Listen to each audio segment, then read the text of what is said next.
नमस्कार, स्वागत, अभिनंदन है आप सभी का। मैं सुरेंद्र आपका बहुत बहुत स्वागत करता हूं मेरे दोस्तों। आज मैं आप लोगों के सामने ईपीएफओ से जुड़ी एक बहुत ही महत्वपूर्ण जानकारी लेकर आप लोगों के लिए आया हूं।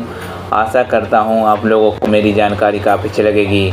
इसके पहले कि मैं वीडियो को स्टार्ट करूं मेरे दोस्तों, आप लोगों से अनुरोध है, यदि आप मेरे चैनल पर नए हैं तो चैनल को सब्सक्राइब करके बेल आइकन को प्रेस कर दें, ताकि इस तरह जो भी इन्फॉर्मेटिव वीडियो मैं लेकर आऊँ उसकी नोटिफिकेशन आप तक यूँ ही आती रहे और आप यूँ ही मेरी हर वीडियो का आनंद लेते रहें। तो चलिए दोस्तों, जल्दी से वीडियो को शुरू करते हैं। ईपीएफ अकाउंट से अब पूरा पैसा निकाल सकेंगे, डॉक्यूमेंट्स भी जमा करने की ज़रूरत नहीं होगी। ईपीएफओ ने नए नियमों को आसान बनाया। चलिए दोस्तों, अब इस खबर को थोड़ी विस्तार से जान लेते हैं कि क्या है आखिर ये पूरी प्रक्रिया। अब ईपीएफ अकाउंट से पूरा पैसा निकाला जा सकेगा। Employment Provident Fund Organisation EPFO ने सोमवार 13 अक्टूबर को हुई Central Board of Treasury CBT की मीटिंग में इसका ऐलान किया। Central level minister Mansukh Mandaviya की अध्यक्षता में हुई मीटिंग से कई राहत भरे फैसले लिए गए। इन फैसलों से नौकरी पेशा लोगों को अपनी ईपीएफ से पैसा निकालने अब पहले से भी ज़्यादा आसान हो जाएगा। ईपीएफओ की मीटिंग में लिए गए बड़े फैसले, आइए जानते हैं उनमें से कुछ महत्वपूर्ण फैसलों के बारे में। सबसे पहला, अब 100% निकासी की सुविधा। ईपीएफओ ने पुराने 13 कठिन नियमों को ख़त्म कर अब केवल 3 कैटेगरी में पार्शियल विड्रॉल के नियम बनाए हैं, जिसमें आवश्यक जरूरतें, बीमारी, शिक्षा आदि हाउसिंग जरूरतें से जुड़े खर्चे और विशेष परिस्थितियों में शामिल हैं। से अपने पीएफ खाते से मौजूद पूरी राशि कर्मचारी और नियोक्ता दोनों हिस्सों समेत निकाल सकेंगे। पहले शिक्षा और शादी के लिए केवल 3 बार निकासी की अनुमति थी, लेकिन अब शिक्षा के लिए 10 बार और शादी के लिए 5 बार निकासी की जा सकती है। इसके अलावा मिनिमम सर्विस पीरियड यानी न्यूनतम सेवा अवधि भी घटाकर 12 महीने कर दिया गया है, जो पहले अलग अलग ज़रूरतों के लिए अलग अलग थी। दूसरा, बिना कारण बताए निकासी। पहले विशेष परिस्थितियों जैसे प्राकृतिक आपदा, बेरोजगारी, महामारी में निकासी के लिए कारण बताना पड़ता था, जिसके चलते कई बार क्लेम खारिज हो जाते थे। अब इस झंझट से छुटकारा मिल गया है। सदस्यों को विशेष परिस्थितियों में बिना कोई कारण बताए निकासी की सुविधा मिलेगी। तीसरा और महत्वपूर्ण जो दिया गया फैसला, 25% मिनिमम बैलेंस जरूरी। ईपीएफओ ने यह सुनिश्चित किया है कि सदस्य के खाते में हमेशा 25% राशि मिनिमम बैलेंस के तौर पर रहे। इससे सदस्यों को 8.25 की ब्याज दर और चक्रवृद्धि ब्याज यानी कंपाउंड इंटरेस्ट का फ़ायदा मिलता रहेगा, जिससे रिटायरमेंट के लिए अच्छा खासा फंड तैयार हो सकेगा।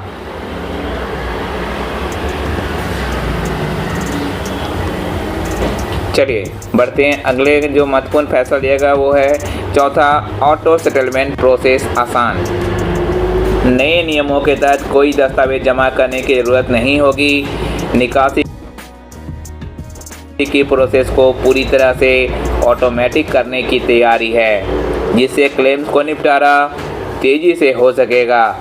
साथ ही समय से पहले इसका फाइनल सेटलमेंट की अवधि को 12 महीने से बढ़ाकर 2 महीने से बढ़ाकर 12 महीने की पेंशन की निकासी की अवधि को 2 महीने से 36 महीने कर दिया गया है। इससे सदस्य अपनी ज़रूरतों के लिए पैसा निकाल सकेंगे, वो भी अपने रिटायरमेंट फंड को यूज किए बिना। ईपीएफओ से विड्रॉल के नए नियम, निकासी सीमा बढ़ी। पात्र सदस्य अब ईपीएफओ के खाते से 100% की राशि निकाल सकते हैं। दूसरा, शादी शिक्षा निकासी।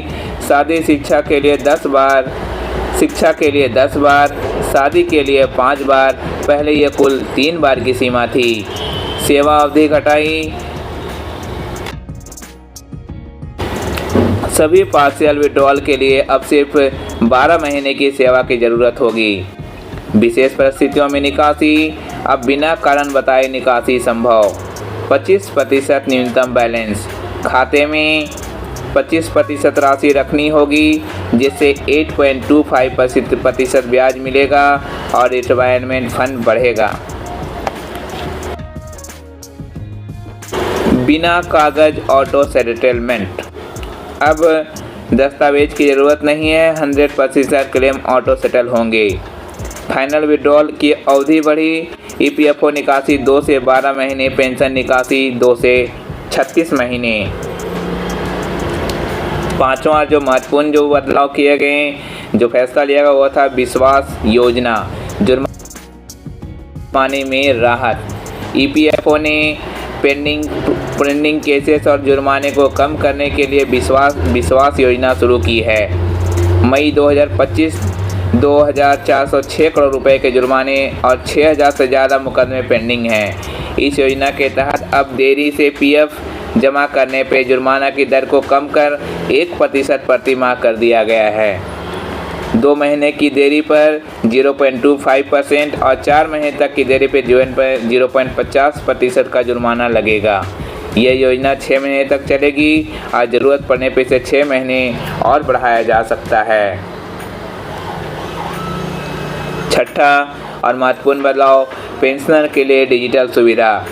ईपीएफओ ने इंडिया पोस्ट पेमेंट बैंक आईपीबीपी के साथ एक समझौता किया है, जिसके तहत ईपीएस 95 पेंशनर पर बैठे डिजिटल लाइफ सर्टिफिकेट डीएलसी जमा कर सकेंगे।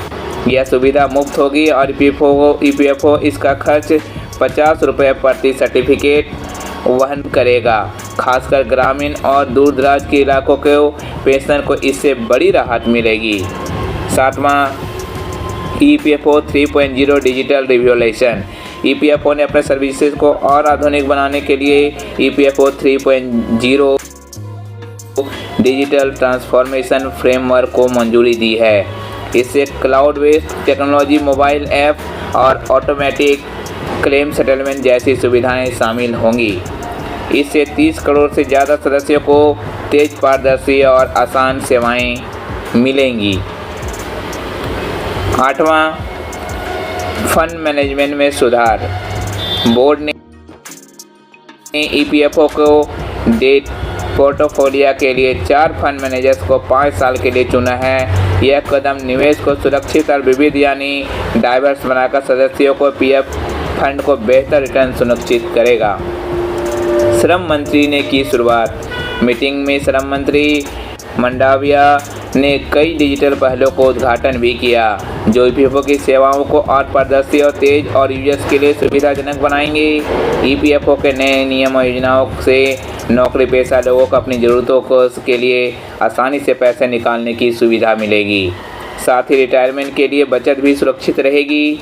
इसके साथ ही मेरी आज की ये जानकारी यही समाप्त होती है। आशा करता हूँ आपके लिए जानकारी काफ़ी महत्वपूर्ण होगी। आप इसका अधिक से अधिक इससे आप जानकारी आपको प्राप्त मिलेगी, जो इसका फ़ायदा उठा सकेंगे। तो इसके साथ ही मैं अपनी वीडियो यही समाप्त करता हूँ दोस्तों। आशा करता हूँ आप लोगों को मेरी वीडियो अच्छी लगी हो, और इस तरह की तमाम जानकारियों के लिए अभी आप हमारे चैनल SPVT ऑफिशियल को सब्सक्राइब करें और बेल आइकन को प्रेस कर दें, ताकि मेरी हर वीडियो की नोटिफिकेशन आप तक यूं ही आती रहे और आप मेरी हर वीडियो का आनंद लेते रहें। और कमेंट बॉक्स में ज़रूर बताएं अगर आपको ईपीएफओ संबंधी किसी तरह की कोई भी समस्या है, तो मैं आप कोशिश करूंगा कि आपके हर कमेंट्स का जवाब दूं और आपकी जो भी परेशानी हो उसको अपनी तरफ से दूर करने की कोशिश करूंगा। Thank you. जय हिंद।